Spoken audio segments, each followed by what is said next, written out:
நமசிவாய. ஒரு சின்ன எக்ஸாம்பிள் சொல்கிறேன் பாருங்களேன்.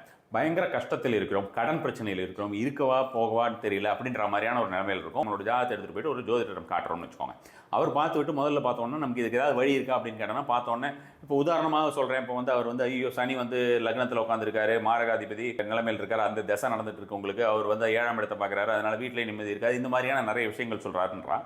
அந்த மாதிரியான ஒரு டைமில் அவர் டக்குன்னு அவர் ரொம்ப டீட்டெயிலாக பார்க்கும்பொழுது பார்த்துட்டு குரு பார்வை இருக்கே, இப்போ குரு பார்வை இருக்குது, கண்டிப்பாக நீங்கள் இந்த பிரச்சனையிலேருந்து வெளியில் வந்துடுவீங்க அப்படின்னு இந்த மாதிரியான விஷயமாக நீங்கள் ராசி பலன்லையும் சரி நேரில் உங்களுக்கும் அனுபவங்களும் நிறைய இருக்கும்.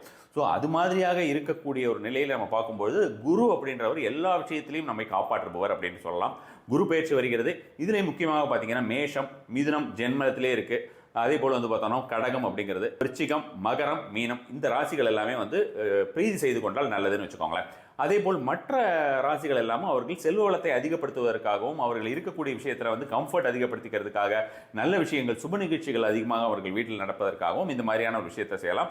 அவர்களுடைய ஜனனகால ஜாதகத்திலே இருக்கக்கூடிய நிலையிலே பார்த்தோம்னா அவர்களுக்கு ஒரு சாதகமான தசாபுத்தி இல்லைனாலும் இந்த விஷயத்தில் இந்த மாதிரி நம்ம குரு பிரீதி செய்கிறது அப்படிங்கிறது நமக்கு எல்லா விதத்திலையுமே நமக்கு ஒரு நல்ல விஷயம். குரு அருள் அப்படின்ற மாதிரியான விஷயம் இருந்தால் 100% நம்ம எந்த ப்ராப்ளம் இருந்தாலும் வெளியில் வந்துடலாம்.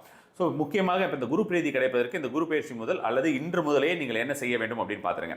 உங்களுக்கு ரொம்ப ரொம்ப கஷ்டத்தில் இருக்கீங்க அப்படின்னு பார்த்தீங்கன்னா நான் சொல்கிற நட்சத்திரங்கள் நோட் பண்ணிச்சுக்கோங்க. புனர்பூசம், விசாகம், பூரட்டாதி, இந்த 3 நட்சத்திரங்கள் நோட் பண்ணிச்சுக்கோங்க. அதுக்கப்புறம் வியாழக்கிழமை குரு ஹோரை, இது எல்லா நாளுமே குரு ஹோரை தான். இந்த எய்தர் உங்களால் டெய்லி செய்ய முடியலன்னா இந்த 3 நட்சத்திரத்தை செய்யலாம். இந்த 3 நட்சத்திரத்தை கண்டிப்பாக செய்யணும். நீங்கள் டெய்லி செஞ்சால் இந்த 3 நட்சத்திரத்தில் எந்த காரணத்து கொண்டும் தடைப்படக்கூடாது. இந்த மாதிரி அல்லது வியாழக்கிழமை குரு ஹோரை அப்படின்ற மாதிரியான விஷயம். வியாழக்கிழமை குரு ஹோரை, இந்த 3 நட்சத்திரம் உங்கள் என்னால் அதிகமாக டைம் கிடைக்காது அப்படின்னு நினைக்கிறவங்க அந்த மாதிரியான ஒரு விஷயமா பார்த்துக்கலாம். என்ன செய்யணும் அப்படின்னு பார்த்தீங்கன்னா, நீங்கள் நேராக வடகிழக்கு பகுதியில் நன்றாக பிரார்த்தனை செய்து கொண்டு குருவை மனதார தியானித்து கொண்டு 3 முறை நமஸ்கரித்து எழுந்திருப்பது. ஆண்களாக இருந்தால் சாஷ்டாங்க நமஸ்காரம் செய்வது. அது மாதிரியாக 3 முறை நீங்கள் செய்து எழுதி பாருங்கள். இதை டெய்லி செய்ய ஆரம்பிங்க. வியாழக்கிழமை குரு ஹோரை தொட்டு நீங்கள் ஆரம்பிங்க. ஒரு வாரம் பண்ணி பாருங்கள், உங்களுக்கு மிகப்பெரிய ஒரு மாற்றம் நிகழும்.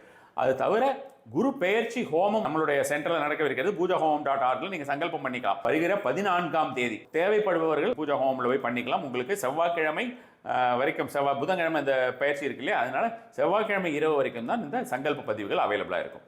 நமசிவாய.